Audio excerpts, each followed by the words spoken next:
Today's lesson begins with me circulating around the room to check the students' notes on a flipped vocabulary lesson that they watched for homework. So my students don't get any direct instruction on vocabulary, writing, or grammar from me in the classroom.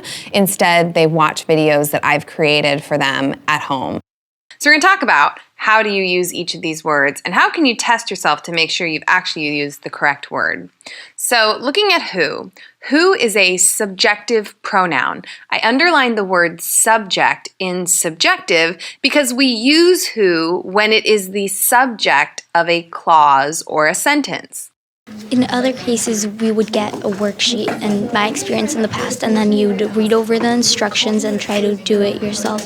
But here, it is not like you are you're doing that. You're going over a video, you're taking notes on it, and as the video progresses, you practice it with a peer. So it's not just you doing the work, and it is easier that way for me. I really don't lecture to students or at students anymore. I'm not a big fan of lecture. I definitely lectured in the first 5-6 years of my teaching career, and then once I started to play with the flipped classroom model, I realized there was a lot more benefit to me presenting information when students could really digest that information at their own pace, pause a video, rewind it, and then if I'm ever tempted to stand up in front of the class and tell them something, so let's say I want to talk about Shakespearean sonnets. For me, I turn those moments into potential crowdsourcing activities where I might write Shakespearean sonnets on the board or have something projected, but then I want them to grab their devices, I want them to do Google searches, have conversations, and then crowdsource the information they're finding as opposed to me giving them the information. Previously, all my other English teachers would just lecture the whole period about it, whereas Miss Tucker will have us watch these videos either in class as a rotation or at home for homework, and then we come to class and discuss about them if we don't understand anything.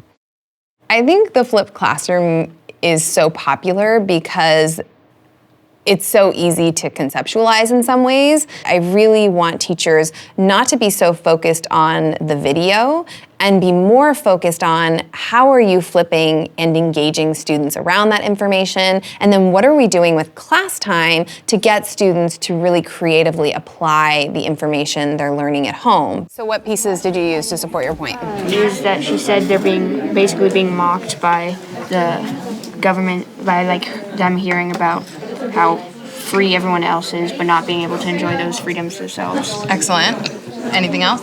Yeah. So when I designed my own videos, my videos are literally screencasts of presentations, multimedia presentations that I've put together on Google Slides. So for vocabulary, on one slide is the word, the part of speech, and the definition, and on the next slide is an image, something that I hope will help them remember that word. And then as I'm talking through the word, I'm pronouncing it, detailing the part of speech, kind of breaking down the definition, then I get to the image and I talk through the image and explain how it relates to the word and give examples, often from my own life or experiences, which kids totally get a kick out of. You may deviate from the plan that your parents have for your future and actually choose your own road and go your own direction and deviate from what everybody else wants you to do or thinks you should do. But if they watch videos that have been created, I think you just get a better sense of what you actually want to do yourself.